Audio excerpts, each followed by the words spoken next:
reawakening because they were political, Yeah. they were artistic collaborators. Mhm. My mother ran a theater and cooked the breakfast and knew where we all were. Today, I'd like to share with you a story that could completely change everything we've ever believed about one of Hollywood's greatest legends.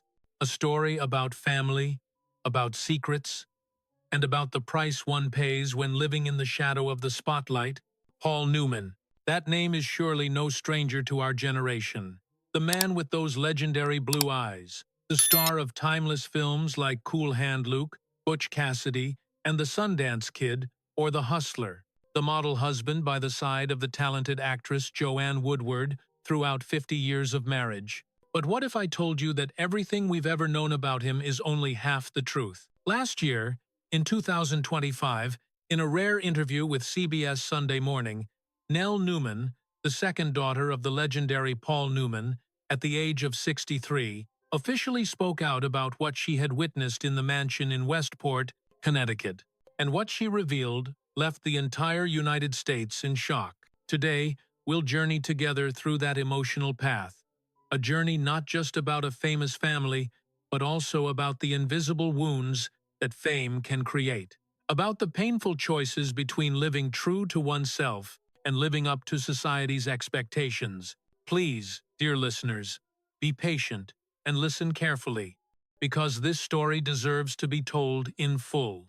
Let's turn back the clock to the 70s of the last century. Westport, Connecticut, a peaceful suburb for America's wealthiest, where, behind those ornate wrought iron gates, people believed happiness always existed. But for young Nell Newman back then, life in the family's lavish mansion was nothing like what everyone imagined. Nell recalls that, from a very young age, she sensed something was wrong in her home. Not a lack of material things, not abuse or loud arguments, but silence. A heavy, mysterious silence, like an invisible wall separating the family members. There were questions a child was never allowed to ask in that house. Where does Dad go so late at night? Why does Mom cry alone in the bedroom? Why don't Mom and Dad ever hold hands like other couples? Nell recounts, I never saw my parents hold hands. Not rarely. Never. Those hugs in front of the cameras only lasted exactly 1 second. Like two actors filming the final scene of a movie they're tired of playing. Paul Newman, the man with blue eyes that made millions of women around the world swoon, was as cold as ice in his own home. And Joanne Woodward, the graceful, beautiful, and talented woman, became strangely silent and withdrawn every time he entered the room. Once, Nell tried to grab her mother's hand while she was washing dishes and asked, "Are you sad, Mom?" Joanne jerked her hand away as if burned, not out of anger, simply because she no longer knew how to touch someone when she was feeling pain. Every morning, Nell's father left the house very early, never telling anyone where he was going. When he returned, sometimes after a few days, sometimes after a few weeks, he would just nod lightly and disappear into his study, closing the door. From inside, sometimes Nell could hear warm laughter during long-distance phone calls, but the voice on the other end was never her mother's. Can you imagine it, dear listeners? A child growing up in such confusion, not understanding what's happening to her family, but knowing that something very wrong, very painful, is unfolding right before her eyes. Then came one winter night in 1972. Nell recalls that was the night she began to understand part of the truth. She heard the sound of a wine glass shattering in her mother's bedroom. Rushing in, she saw Joanne kneeling on the floor, clutching a shard of broken glass, whispering over and over, "He lied again. He lied again." When Nell asked, "What did Dad do?" her mother looked at her daughter with trembling eyes and replied, "Darling, not every man loves women, but Hollywood doesn't accept that." At that moment, little Nell's heart broke in two. Dear listeners, let's pause for a moment and reflect on that statement. A mother, in utter despair, revealed to her young daughter a truth she had hidden for so many years. It wasn't just the truth about her husband, but also about an entire era, about a Hollywood where men had to live double lives, one life on screen, with a masculine, strong, seductive image, and a hidden life, suppressed, never allowed to show. Not long after, Nell found an old Polaroid photo that had slipped out of her father's wallet. In the photo, Paul Newman was smiling radiantly, his arm around another man's shoulder, a man who was clearly more than just a friend. Paul was looking at him with the eyes of someone in love. When Nell brought the photo to her mother, Joanne snatched it, tore it up, and threw it into the fireplace, muttering, "We never talk about this. Never." From then on, Nell understood there were unspoken rules in this house. Don't ask where Dad goes. Don't ask why Mom always takes sleeping pills. Don't ask why they sleep in separate rooms, on different floors. And above all, never ask about love. "We lived surrounded by walls hung with Oscar portraits," Nell said, her voice trembling. But no picture spoke of happiness. Dear listeners, if the story stopped here, it would already be tragic enough. But no, it's far more painful. Because in the Newman family, there was one person who dared to stand up and ask questions. That person was Scott Newman, Nell's older brother, Paul Newman's eldest son. And he paid with his own life. Scott Newman was unlike anyone else in the family. He was the first to voice aloud what others swallowed in silence. Born with the burden of expectations from all of America, as the heir to the Newman lineage, Scott had to be charming, talented, masculine, successful, just like his father. But from high school, Scott began asking questions. Why does Mom never hold Dad's hand? Why doesn't Dad come close when Mom cries? Why does Dad always just smile faintly and turn away when Scott says, "I love you, Dad"? And worst of all, why does Dad often appear with men who are clearly more than friends? In 1974, at a classmate's party, a drunk kid yelled, "Hey Scott, maybe you should ask your dad if he likes men or women before following in his footsteps." Scott lunged at the kid violently, breaking his nose, requiring 6 stitches. Scott was expelled that week. Paul Newman didn't go to the school. He just sent a lawyer and a check to settle it. No words of comfort, no hug. Scott came home, threw all his childhood awards into the fireplace, and screamed, "You don't protect me. You don't protect Mom. So who are you?" For the first time, the question was spoken aloud. But no one answered. A year later, Nell found a thin notebook hidden under Scott's mattress. Inside were lines in black ink blurred by tears. "If Dad never truly loved Mom, then who am I? Am I a mistake? Or the result of a lifelong cover-up? Was I born from love, or to protect Dad's false face?" Those lines left Nell choking.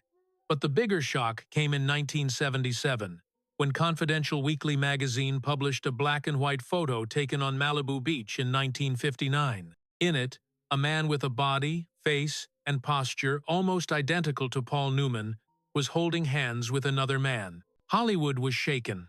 The press didn't dare confirm anything, but rumors spread quickly with whispered headlines, "Who is the man in Paul's life?"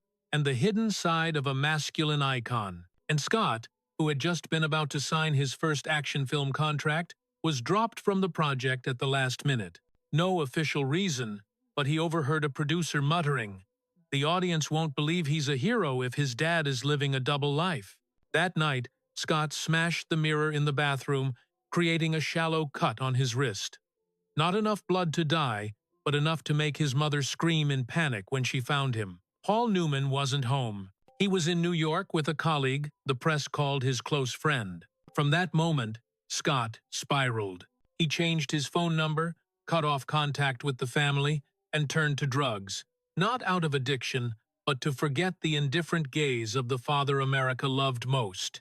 1 month later, on November 20th, 1978, Los Angeles police broke into a small apartment Scott was renting. They found him on the living room floor, pills scattered around, an unfinished bottle of red wine, and the TV still on, ironically showing Paul Newman stepping onto the stage to accept an award for the film Slapshot. The report stated, "No signs of foul play. Cause of death suspected to be suicide by drug overdose." Nell was only 18 then, but she knew Scott didn't die from drugs.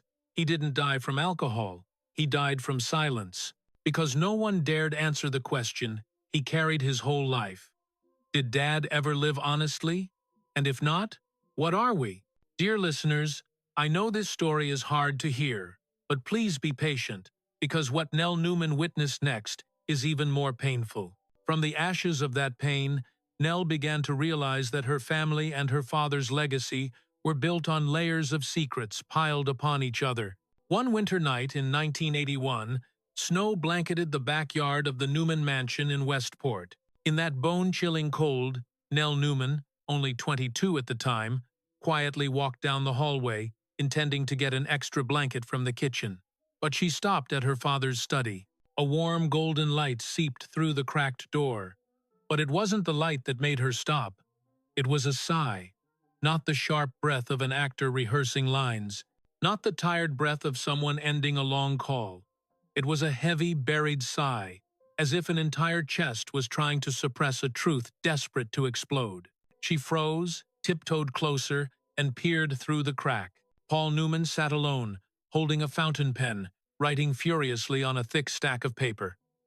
On the desk weren't film scripts or papers from Newman's own company. They were letters, a 3-page handwritten letter in the script Nell had only seen her father use in Christmas cards to her mother. But this time, the recipient wasn't Joanne. The first line read, "Dear Red, the one who reminded me that I am human, not just an icon." Nell stood motionless. In that moment, all the unspoken questions from her childhood seemed to scream in her father's own ink. Paul didn't mention films or fame or the awards he'd won. Instead, he wrote about Robert Redford's eyes when they stood in the Utah desert, filming the final scene of Butch Cassidy and the Sundance Kid.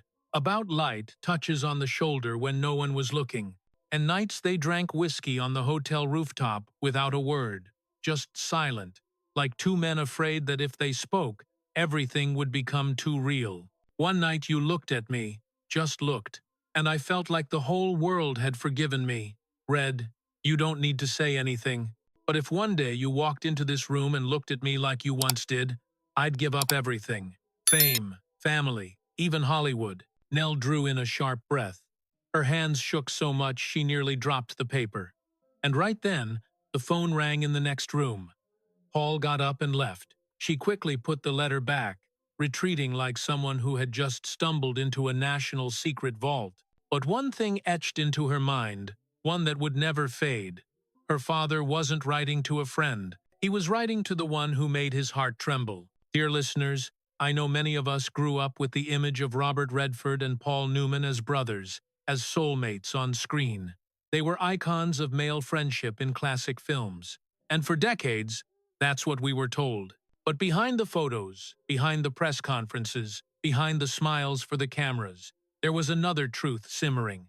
A truth that all of Hollywood knew but no one dared speak. A few weeks after Nell read that letter, something strange happened.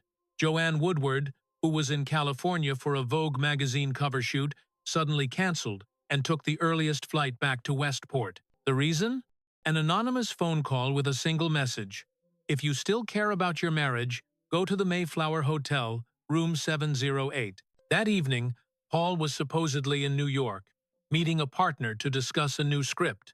That partner was none other than Robert Redford, whom the media always called his soul brother. No one knows exactly what happened inside room 708, but when Joanne returned to Westport, she said nothing. Her face was pale. A bruise appeared on her arm as if someone had gripped it too tightly, and her heavy makeup couldn't hide the tears that had fallen. That night, for the first time in decades, the silent mansion echoed with the sound of furniture crashing from the master bedroom. No shouting, no screaming, just the cold, sharp sound of an Italian porcelain lamp shattering on the floor. From that day, Paul Newman began to change. He started smoking again, a habit Joanne had forced him to quit in the 60s. He couldn't sleep, often sitting alone on the porch after midnight, staring into the darkness. And Joanne? She shrank like a shadow. From that night, she never called Paul darling or my love again. Not on birthdays, not at dinners, not even at public events. When a reporter asked about Robert Redford, she replied calmly, "That man, a lifeless noun. No name, no title, no connection." Nell, who was studying ecology at the time, began to understand that her parents' marriage wasn't love. It was a half-century performance by two legendary actors clinging to their roles, just to keep the stage from collapsing. Robert Redford wasn't the only one. There were other names, other shadows in Paul Newman's life. In 1981, at the lobby of the Carlisle Hotel, a place frequented by New York's elite, Nell witnessed another scene that completely changed her perception of her father. That night, she was just stopping by to deliver a stack of documents on behalf of her mother. She had just finished an internship interview at a local TV station, her heart full of excitement. But when the elevator doors opened, her world froze into a strange frame, like a forgotten scene cut from the family movie she once believed was perfect. Her father, Paul Newman, emerged from the left hallway. Beside him wasn't Joanne. It was Gore Vidal, the famous writer, acclaimed screenwriter, sharp political activist, and a close friend of the Newman family for over 20 years. But that night, he wasn't walking like a friend. He was walking like a lover. Gore's hand lightly touched Paul's wrist, caressing gently, then letting go. Paul tilted his head and smiled tenderly. Both wore long coats, walking so close that even a light breeze could make their cheeks brush. Then Paul saw her. That look would haunt Nell for life. It wasn't the look of a father caught. It was the look of a man pleading, "Don't say anything, please." Gore looked at her, smiling as if nothing had happened. Paul stepped straight into the elevator. The doors closed. She stood there, sealed with a secret that had just revealed itself. After that night, Gore Vidal didn't disappear. He appeared more frequently. Joanne said nothing, but Nell started noticing the two A.M. phone calls, the multi-day business trips with no contact, the handwritten notes left by the landline with short messages. G. call back. Once, she saw her father pull out an old black-and-white photo from his pocket.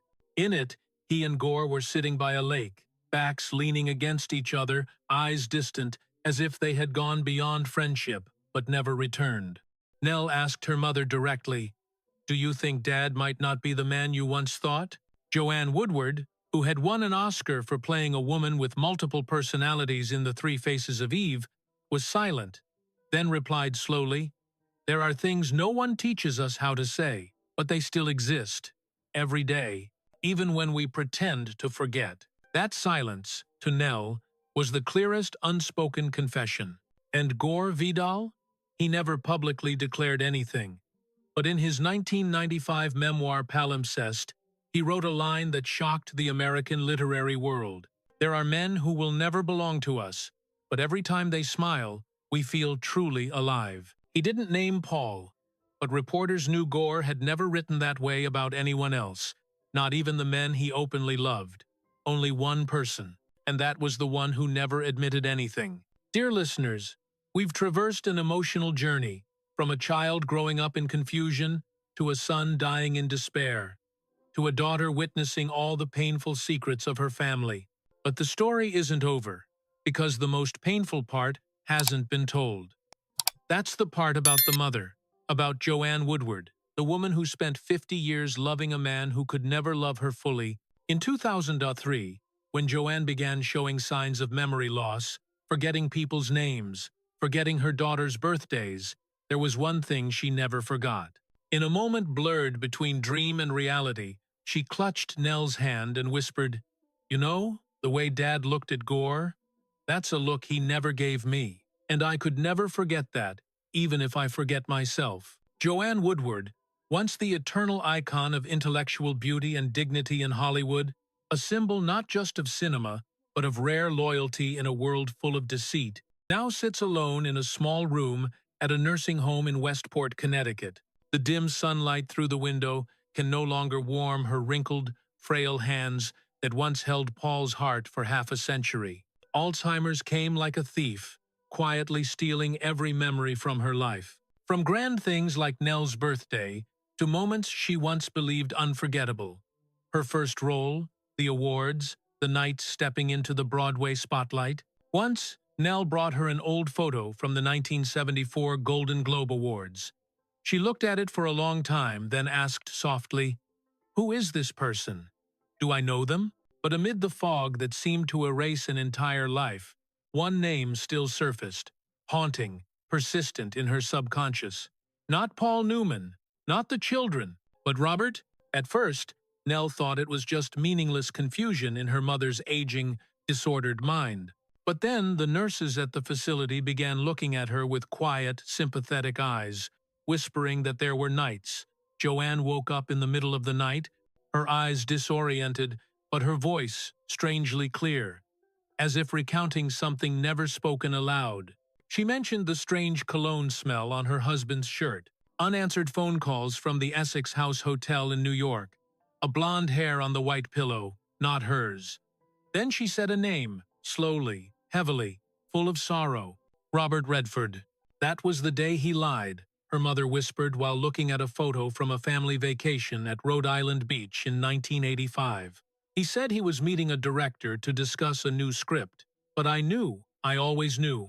I saw that look, and it wasn't for me. Then she bowed her head, barely breathing, but still repeating in a broken voice, Essex House, room 1207. I called all night, but no one answered. That seemingly meaningless story matched terrifyingly with Nell's long-repressed memories. Her chest felt crushed. Her mother, who had forgiven every mistake, who had protected her husband's honor for 50 years, now remembered the detail of a hotel room number that no one taught her to forget. Even as her mind deteriorated from illness, her heart remembered the pain of betrayal. And then, as the family began preparing for a sad but peaceful goodbye, hoping Paul would be by her side until the end, he, the man of America, left a shock greater than anything they could imagine. On September 26, 2008, Paul Newman, the Hollywood icon with legendary blue eyes, took his last breath at his farm in Westport, Connecticut. The whole United States fell silent. CBS replayed classic scenes from The Hustler and Cool Hand Luke. CNN ran special tribute programs full of heartfelt messages from friends, colleagues, even strangers who never met him. Everyone believed that behind the glamour was a happy family, a faithful wife, and proud children bearing the Newman name. But that was only half the truth. Just 3 days after his death, Nell Newman, the eldest daughter, received a cold call from her father's private law office. We've activated the will per instructions. Please check your internal mailbox. There are a few points to clarify, but the asset distribution has been completed. In that moment, Nell felt something was very wrong, and she wasn't mistaken. The final will, signed just 6 weeks before Paul Newman's death, had erased the names of his entire family, his wife and 6 children. Instead, his entire estate worth over $600 million, including shares in Newman's own, real estate, image rights, and royalty profits, was transferred entirely to a legal entity called Newman's Own Foundation, headed by Robert Forrester, the former CEO of the charity company and the man Paul trusted completely in his final years. A wave of outrage immediately swept through the family. But what made it even more terrifying was the absolute silence from the media. No major news outlet dared investigate deeper. No one asked why Joanne Woodward, his wife of 50 years, who was battling memory loss at the time, was left nothing. Nell Newman, who had once led the environmental wing of the foundation, was fired just months later. No reason, no notice. In a rare 2015 interview with the New York Times, she said, "Tears not yet dry. I don't ask for a penny, but I can't stand how they turned my father into a tool and abandoned my mother as if she was never part of his life." That's when an unofficial investigation began. Independent lawyers, journalists, and those who had worked with Paul Newman all proposed a frightening hypothesis. Paul Newman may not have been mentally competent when he signed that final will. According to leaked medical records from an inpatient clinic in New York, Newman began experiencing memory decline in mid-2007, with signs of confusion, disorientation, and even diagnosed with temporary impairment of legal judgment in May 2008, just 3 months before signing the new will. But those documents were never officially recognized. And then, at the end of 2021, a former assistant of Joanne found a handwritten letter tucked inside The Prophet by Khalil Gibran, the couple's favorite book, on a separate shelf in their Westport library. The handwriting matched. The fingerprints were intact.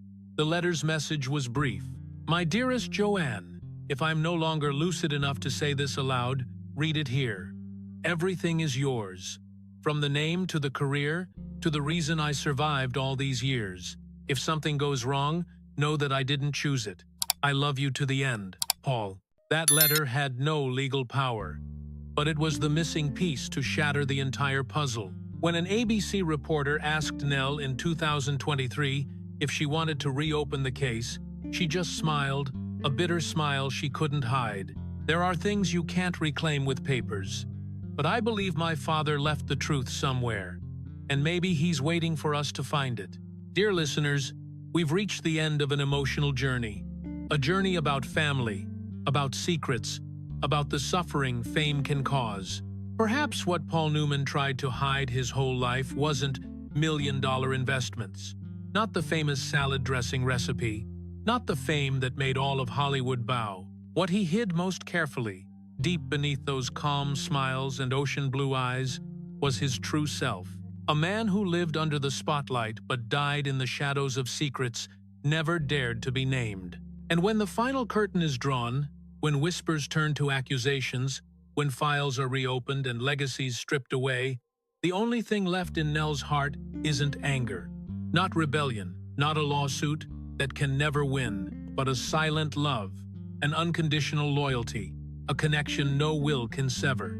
I've never stopped loving my father, no matter what he did, no matter how I was excluded from every decision. I still love him as a daughter loves her father.